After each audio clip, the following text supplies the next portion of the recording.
Thank you, God. She's dead. You finally answered my prayer. Baby, stop. You're so bad.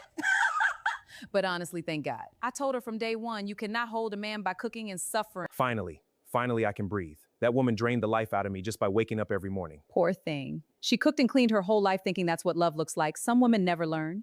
Let her go in peace. My son deserves a real woman now, not a housemaid pretending to be a wife. To new beginnings. What is happening? Jesus Christ. She's awake! That's impossible! I pretended to be dead to test my family. But what my husband did in that hospital room broke something in me that money could never repair. I am Amara. For 3 years, I was a wife who gave everything.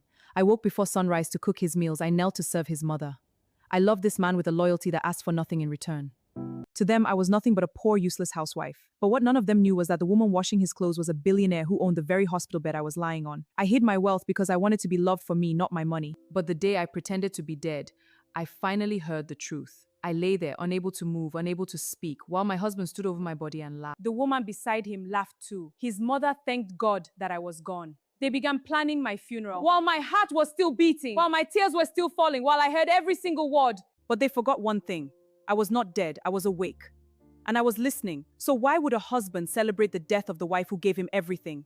Who was the woman standing beside him in black? What happens when the billionaire they buried alive opens her eyes and walks back through that door? Keep watching, because what my husband did next is the reason I will never be the same again. The room smelled of cold metal and old flowers. I could feel the thin sheet over my chest rising and falling, but my eyes would not open. My body had locked me inside it like a prison. Then I heard his shoes. I knew that walk. Brian! Is she gone? He asked. His voice was not sad. It was light, almost happy. The machine says her heart is weak. Another voice answered, a woman.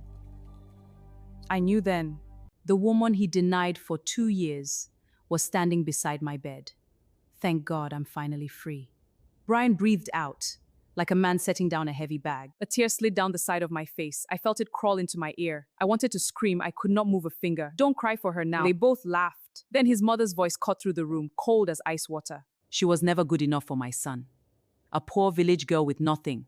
Let her rest. We will bury her quietly and move on. Nothing. They thought I had nothing. If only they knew that the woman they were burying owned 3 banks, 2 hospitals, and the ground their feet were standing on. And right then, I let them plan my funeral. I would let them plan my funeral, and I would be standing there to watch it. But what Brian did the moment he saw me walk through that door, I cannot tell you here. Check my bio for the full story. Trust me, you are not ready for what happens next.